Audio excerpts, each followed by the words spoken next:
2014년 우리 예배드리고 이제 셋째 주를 맞게 되는 주일입니다. 첫 주에 우리 여호수아서 1장에 있는 말씀을 통해서 형통의 비결, 승리의 비결을 우리가 함께 나누었는데, 오늘 이 말씀은 이제 축복의 가나안으로 들어가기 위해서 요단강 앞에 섰을 때의 이야기를 우리에게 설명해 줍니다. 오늘 성경 본문은 이 시기를 몸에 거두는 시기라고 말씀하고 있는데, 지금 말로 말하면 3월 또는 4월 정도 되는 그때에 해당이 됩니다. 우기철이 지나고 또 이제 겨우 내내 헤르몬산에 쌓인 눈들이 녹기 시작하면서 갈릴리 호수도 넘치고 요단강도 넘치고 가장 물이 많이 이렇게 흐르는 불어나는 시기이기도 합니다. 이 요단강은 평소에 한 30m 정도밖에 되지 않는 강폭을 가지고 있지만 이 시기에는 무려 1.6km나 되는 넓은 강폭으로 바뀐다고 합니다. 또 뿐만 아니라 수심도 3m에서 4m 정도가 되고 물살도 빨라져서 시속 16km 정도 그 속도로 이제 물살이 흘러간다고 합니다. 다시 말해서 이 요단을 건너는 일이 당시의 어린 아이들과 노약자들과 여자들이 건너기에는 건널 수 없는 시기였다 하는 것을 그렇게 설명해 주고 있습니다. 하나님께서는 그 많은 시기 중에서도 특별히 요단을 건너기 가장 어려운 시기에 요단강을 건너라고 그들을 그 요단강 앞으로 인도하신 것입니다. 이 요단이라고 하는 것은 어떻게 보면 우리 인생의 장애물과도 같은 것, 그것이 요단강이라고 이야기할 수 있습니다. 우리도 살아가면서 많은 문제를 경험하지요. 가정의 문제도 만나고 또 사업을 하면서도 많은 어려움을 겪을 수 있고 건강의 문제도 있을 수 있고 많은 문제들을 우리가 경험할 수 있습니다. 그런데 그 시기에 하나님께서는 우리를 요단강 앞으로 인도하시고 그 강을 건너라고 말씀을 하시는 것입니다. 여러분 인생에는 요단강이 없으신지요? 누구나 다 이런 요단강의 문제가 있을 수 있습니다.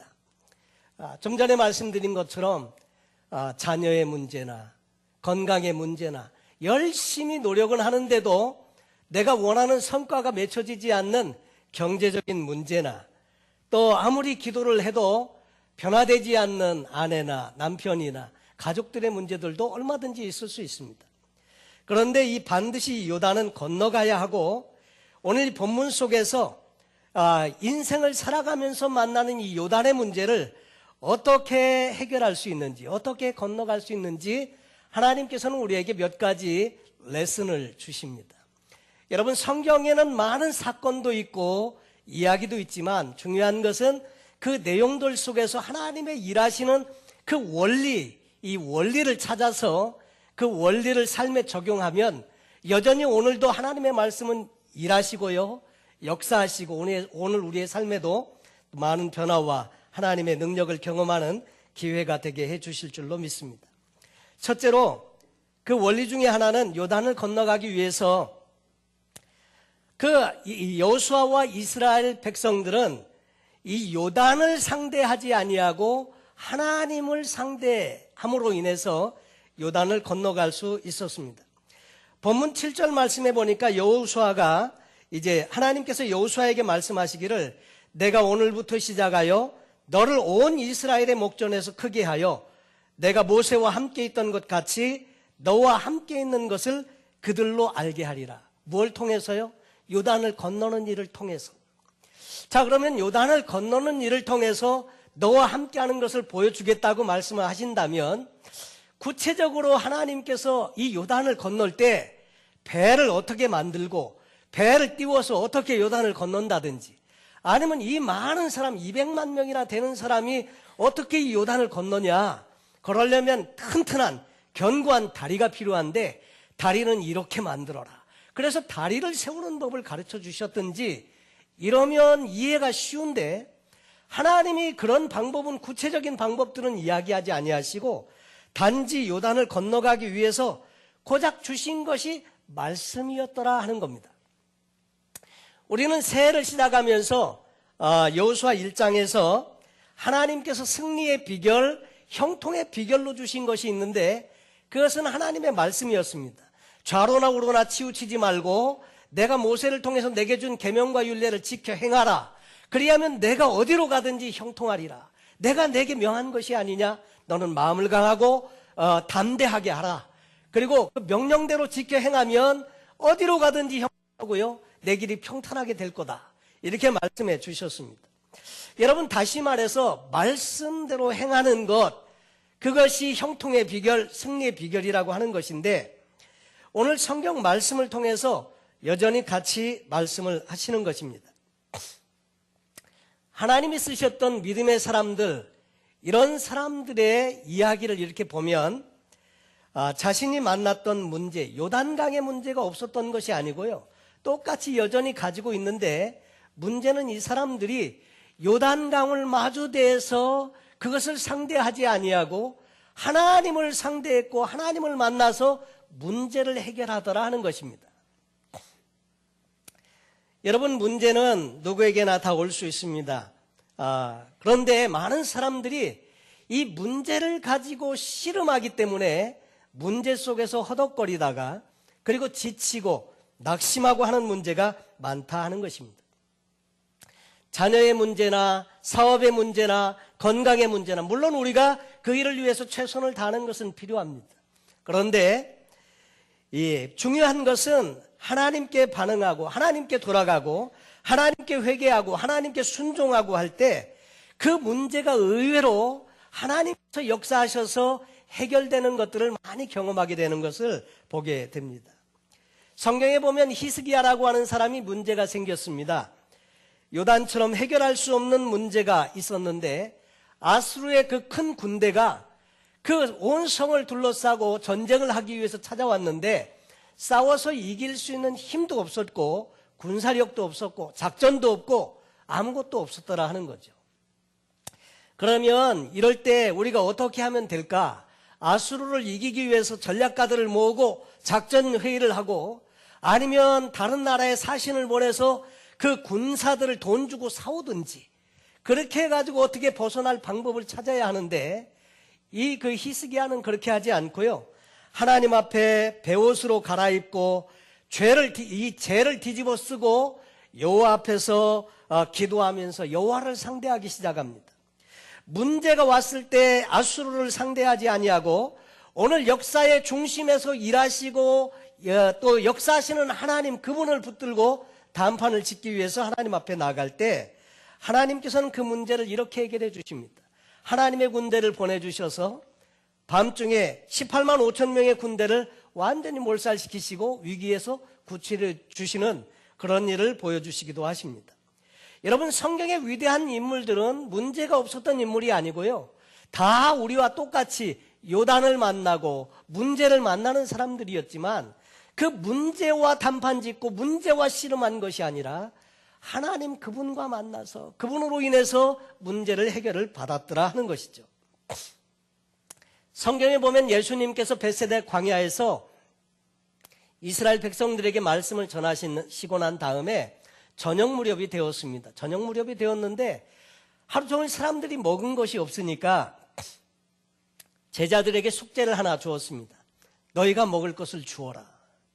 아니, 빌립이 말하기를, 아니 선생님, 이렇게 많은 사람들을 우리가 어디에서 양식을 구해다가 이 사람들을 먹이겠습니까? 이 사람들 다 먹이려면 200데나리온으로도 부족합니다. 오늘날로 말하면 2만 불 풀어도 이 사람들 다 못 먹입니다. 혹시 저녁에 떡집을 찾았다고 해도, 빵집을 찾았다고 해도 이 많은 사람 먹일 것을 언제 다 만들어가지고 줄 수 있습니까? 결국은 뭐예요? 못합니다. 이거 아닙니까? 이 빌립이라고 하는 사람은 문제를 상대합니다. 근데 안드레라고 하는 제자가 있는데 이 안드레는 보리떡 5개와 물고기 2마리 가지고 다시 주님께로 가서 주님께 선생님, 우리가 가진 거 이겁니다. 그리고 문제를 다시 예수님께로 올려드립니다. 그때 예수님께서는 보리떡 5개와 물고기 2마리를 가지시고 하늘을 우러러 축사하시고 떼어서 나눠줘라. 나눠주었더니 5,000명이나 되는 그 많은 사람들이 먹고요. 그리고 12광주리가 남았다. 왜 12광주리가 남은 것을 성경에 기록하고 있느냐면요, 그냥 맛만 보고 말았다 이게 아니고 충분히 먹고 그만큼 남았다는 겁니다. 여러분, 주님께서 우리에게 문제를 주시는 것은 그것을 내가 풀라고 주시는 것이 아니고 그 문제를 가지고 다시 주님께로 와서 주님께 맡기라는 것입니다. 그럴 때 주님께서 그 문제를 해결해 주시고 하나님의 놀라운 역사를 경험하게 해주시는 것을 보게 됩니다. 여러분, 우리의 삶에도 요단의 문제가 부딪혀 올 때 문제 가지고 씨름하지 마시고요, 그 문제를 가지고 하나님께로 가시기를 바랍니다.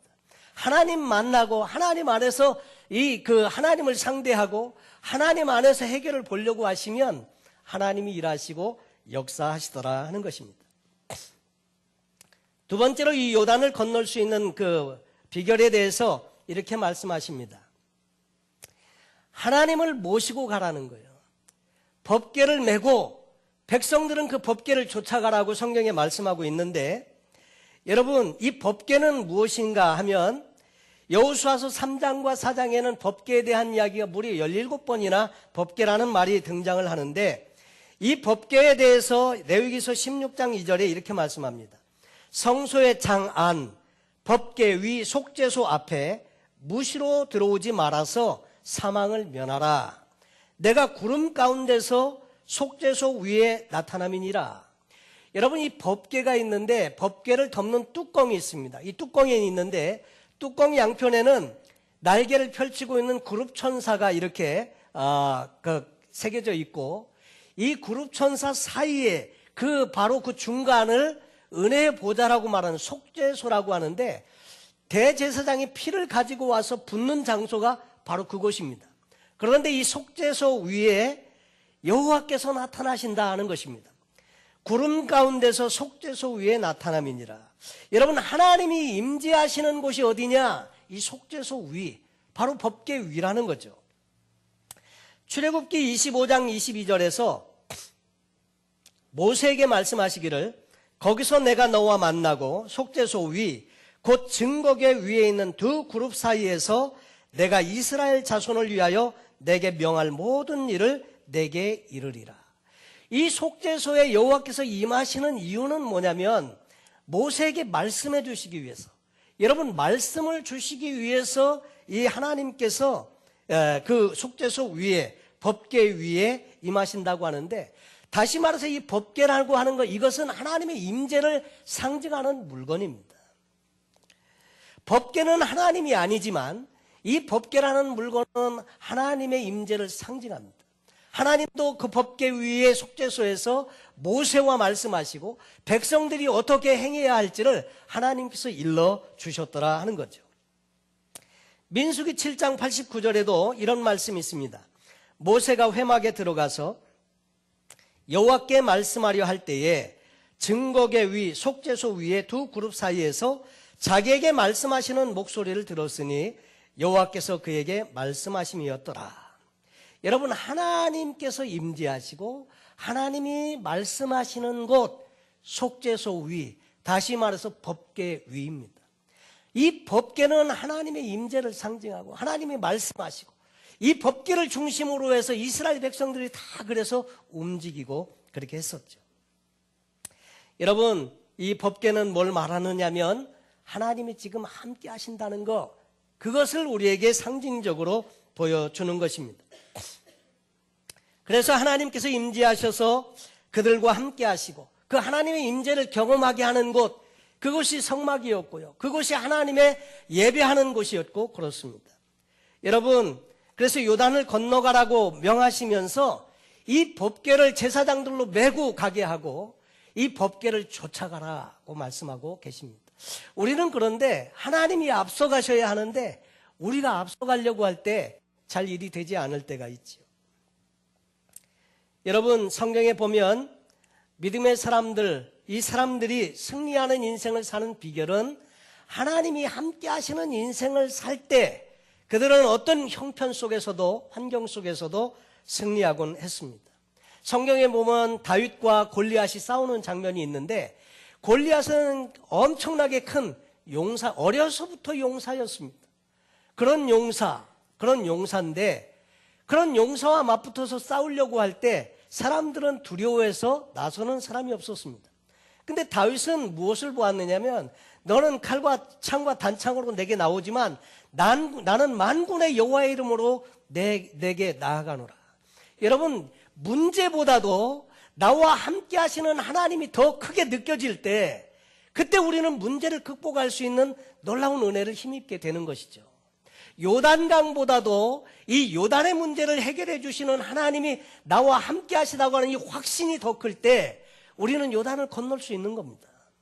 그래서 법궤를 메고 그 법궤를 쫓아가라고 그렇게 말씀해 주시는 것입니다. 여러분, 하나님의 임재가 있는 사람, 그 사람은 어떤 형편 속에서도요 자신 있어 합니다. 그리고 어떤 환경 속에 있어서도 하나님을 신뢰하고 믿기 때문에 두려워하지 아니하고 마음의 평안을 유지할 수 있습니다. 한 번은 예수님께서 제자들과 함께 배를 타고 가고 있었는데 워낙 그 바다가 일기를 예측할 수 없어서 갑자기 밤중에 풍랑이 일었습니다. 그래가지고 제자들이 거기서 살기 위해서 노를 그냥 죽어라고 이렇게 노를 저으면서 죽을까봐 염려하고 그럴 때 예수님은 성경에 보니까 베개를 메시고 주무시고 계세요. 여러분, 그렇게 정말 풍전등화와 같은 그런 환경 속에서 어떻게 잠을 잘 수 있을까?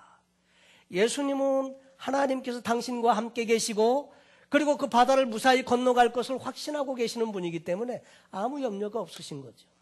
성경을 읽다 보니까 다윗이 그런 고백을 했더라고요. 천만인이 나를 둘러치려 하여도 나는 평안히 눕기도 하고 자기도 하리니.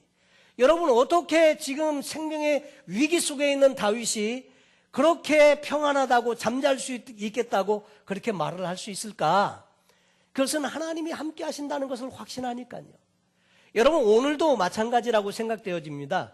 우리의 삶에 죽을 일이 있고 어렵고 힘든 일이 있어도요, 하나님이 나와 함께 계심을 믿는다면, 그 확신 가운데 있다면 마음의 담대함을 가질 수 있습니다.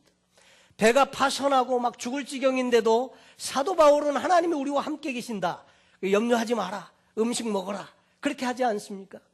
여러분, 하나님이 함께 하시는 것, 하나님의 임재가 느껴지고 하나님이 정말로 내 삶의 주관자가 되셔서 내 삶을 이끌어 가신다고 하는 확신이 있으면 요단의 문제를 넘어설 수가 있을 줄로 믿습니다.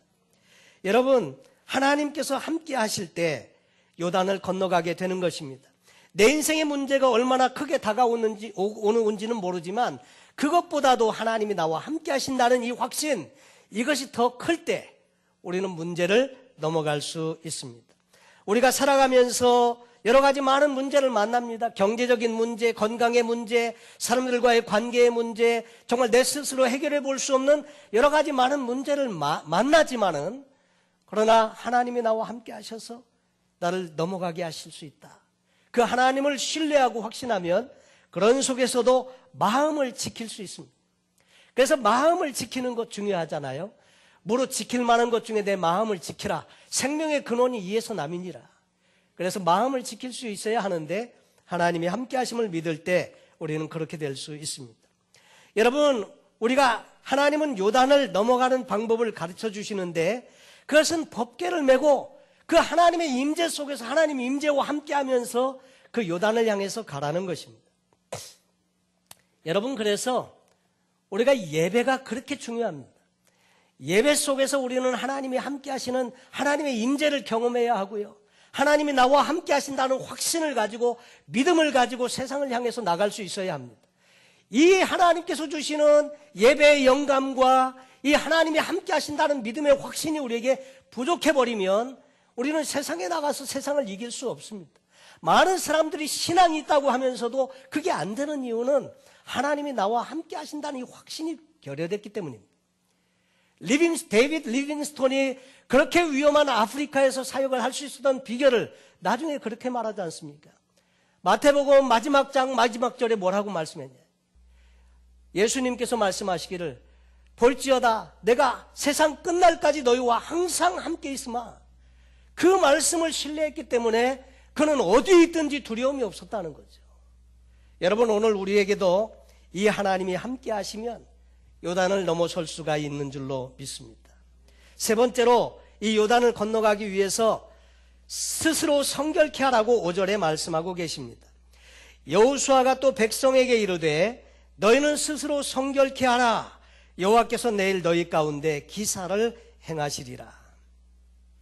여러분, 과거에도 법궤가 앞서가면 그 뒤를 쫓아가는 것이 이스라엘 백성들의 광야의 삶이었습니다. 그런데 여기서 특이하게 하나님께서 주문하시는 것이 있는데 그것은 뭐냐면 2000규빗쯤 떨어져 가지고 법궤를 쫓아가라는 거예요. 한 규빗이 팔 뒤꿈치에서 이 손끝까지니까 한 45cm를 한 규빗이라고 합니다. 그런데 2000규빗이면 한 912m 정도, 그러니까 1km가 조금 못 되는 그런 거리입니다. 그 거리를 두고 법궤를 쫓아가라, 이런 말씀을 주시는데 왜 이런 말씀을 주시나 보니까 그 이유는 여러분 그 지명을 한번 생각을 해보시면 언뜻 이해가 가실 수 있습니다. 그 요단강이 흐르는 곳이 지형이 가장 낮은 곳입니다. 그러니까 물이 그리로 해서 아래로 흘러가서 나중에 사해로 흘러가게 되는데, 사해는 바닷물 높이보다도 무려 약 392m 정도가 낮습니다. 그러니까 저지대거든요. 그러니까 요단강이 저지대에 있습니다. 백성들은 요단강을 건너려고 하면 언덕 위에서부터 지금 밑으로 내려가는 길에 있는데 1km 정도 이렇게 법궤가 가고 있으면 모든 백성들이 그 다 볼 수 있습니다. 근데 볼 수 있는데 하나님은 왜 이런 명령을 주시느냐면 지금 하나님께서 요단강을 멈춰서고 기사와 이적을 행하시는데 너희가 이거는 한번 봐야 된다. 왜 봐야 된다고 이렇게 1km 정도의 거리를 두게 하시나? 여러분, 근데 그것을 바라보기 위해서 준비가 필요한데 그것은 스스로 성결케 하라. 성결케 한다는 말은 거룩하게 하라는 것이고, 그동안 불신앙과 또 불순종과 이런 것들은 다 떨쳐버리고 온전히 하나님만 바라볼 수 있는 심령을 가지고 쫓아가라는 것인데, 여러분, 하나님은 지난 40년 동안 광야에서 놀라운 일들을 많이 행해 주셨습니다. 매일 아침마다 만나를 먹게 해주셨죠. 만나를 먹은 것은 사실 기적입니다. 그 많은 사람들이 어떻게 광야에서 먹을 것을 그렇게 찾을 수 있습니까? 죽습니다. 그런데 하나님이 먹여주셨습니다. 또 때를 따라서 메추라기를 보내주시기도 하시고요, 반석에 샘물을 마시우게 하시기도 하시고요, 그리고 낮에는 구름기둥으로 그 뜨거운 태양을 가려주셨고 밤에는 불기둥으로 온기를 더해주셔서 그 속에서 살게 해주셨습니다. 그리고 이 의복이 헤어지지 않게 하였고요, 신발이 40년 동안 헤어지지 않고 닳지 않게 하셨습니다. 하나님은 그렇게 이 모양 저 모양으로 이스라엘 백성들에게 기사와 이적을 많이 베풀어 주셨는데 매일 everyday 그 이스라엘 백성들은 하나님이 하시는 놀라운 이적을 보면서 살고 있었는데 문제는 이 사람들이 하나님을 모르는 거예요. 하나님이 없다는 거예요. 매일 기적을 경험하면서도. 여러분, 그게 어떻게 가능합니까? 그러니까 원망하고 불평하고 하나님을 부정하고 그렇게 살지 않습니까? 여러분, 기적이 없어서가 아니고요, 기적은 매일 일어나는데 문제는 그들에게 그 기적을 통해서 하나님을 보는 눈이 없었다 이거죠. 그러니까 원망하고 불평하고 그러다가 광야에서 많은 사람들이 죽게 되고, 여러분, 마음이 가려지면 하나님을 못 보는 것입니다. 기적이 없는 게 아닌데 그러나 그 기적의 손길을 통해서 하나님의 역사하시는 것을 보지 못하는 거예요. 여러분, 우리의 마음에도 마음이 깨끗하게 정결하게 씻어지지 않으면 하나님을 볼 수가 없습니다. 매일 기적이 있는데도 똑같이 원망하고 불평하면서 살 수 있는 겁니다. 하나님이 어디 계시냐고 그렇게 묻는 거예요. 그 하나님을 원망하는 거예요. 이것이 이스라엘 백성들의 삶이었더라 하는 거죠. 그래서 하나님께서는 이제 이 가나안 땅에 가면 그 땅을 정복하고 얻어야 하는데 가나안 정복의 역사는 너희가 하는 게 아니고 내가 하는 거다. 그래서 지금 너희가 가나안 정복의 역사를 시작하면서 내가 너희와 함께하는 것을 이 일을 통해서 보라는 거예요. 그리고 믿음을 가지라는 거예요. 그래서 성경에 보면 10절 말씀에 이렇게 말씀하십니다. 또 말하되 사시는 하나님이 너희 가운데 계시사. 지금 여호수아가 하는 말입니다. 사시는 하나님이 너희 가운데 계시사. 여러분, 하나님을 믿으십니까? 하나님을 어떤 분으로 믿으십니까? 살아계시는 하나님으로 믿으십니까? 우리는 사시는 하나님이라고 말은 잘하는데 사는 것 보면 안 그렇다. 여러분, 우리는 진짜 그분이 살아계시고 지금도 우주 만물을 섭리하시고 내 인생도 이끌어 가시는 하나님이라고 믿는다면 사는 삶이 달라져야 한다 이거죠.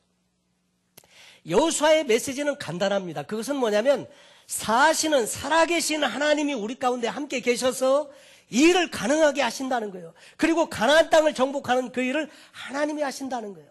그래서 이렇게 말씀합니다. 사시는 하나님이 너희 가운데 계시사 가나안 족속과 헷 족속과 히위 족속과 브리스 족속과 기르가스 족속과 아모리 족속과 여부스 족속을 너희 앞에서 정령이 쫓아내실 줄을 이 일로 너희가 알리라. 이 일이 뭡니까? 요단강을 건너는 그 일로 너희가 그것을 알게 될 거다. 그러면서 말씀을 해 주시고 계시는 것입니다. 그 하나님의 행하시는 일을 우리가 믿음으로 보기 위해서 성결케 하라는 거예요. 그리고 마음의 준비를 하라는 겁니다. 예수님께서 제자들에게 이런 말씀을 마태복음 5장 8절에서 말씀하십니다. 마음이 청결한 자는 복이 있나니, 팔복에 대해서 이야기하시면서 마음이 청결한 자는 복이 있나니 저희가 하나님을 볼 것이며. 여러분, 마음이 청결해지면요 하나님이 보입니다. 일상의 삶에서 하나님이 보이세요. 기적이 없는 게 아니랍니다. 안 보이는 거랍니다. 하나님께서 우리에게 무슨 말씀을 하시는 것입니까? 오늘 우리의 삶에도 기적이 없는 게 아니라는 겁니다. 그러나 그 기적을 보고 하나님을 알 수 있도록 내가 보여주겠다는 거예요. 그러면서 1km 정도를 떨어져 가지고 법궤를 쫓아가라. 그렇게 명하신 것입니다. 여러분, 하나님께서도 오늘 우리에게 동일하게 말씀하시는 줄로 믿습니다.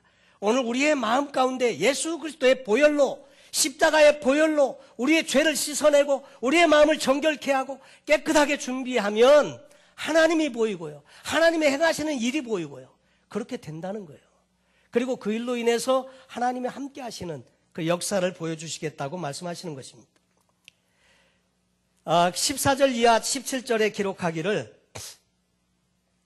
백성이 요단을 건너려고 자기들의 장막을 떠날 때에 제사장들은 언약궤를 메고 백성 앞에서 행하니라. 요단이 몸에 거두는 시기에는 항상 언덕에 넘치더라. 여러분, 왜 이 말을 괄호를 하고 또 넣었을까? 이것은 당시에는 물이 범람하는 시기였더라. 그래서 보통 우리가 생각하는 것처럼 요즘 성지순례 가면 강폭이 좁습니다. 얼마 되지 않습니다.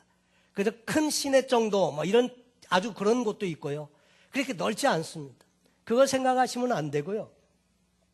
이때는 그냥 그 넓은 강폭을 다 채워서 넘치는 때입니다.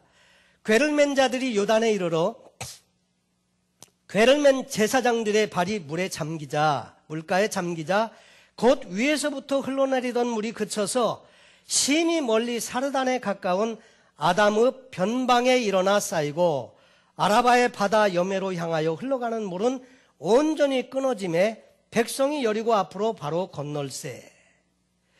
여기 보니까 이 아담읍, 바로 그곳은 지금 여리고에서 북쪽으로 30km나 떨어진 곳입니다.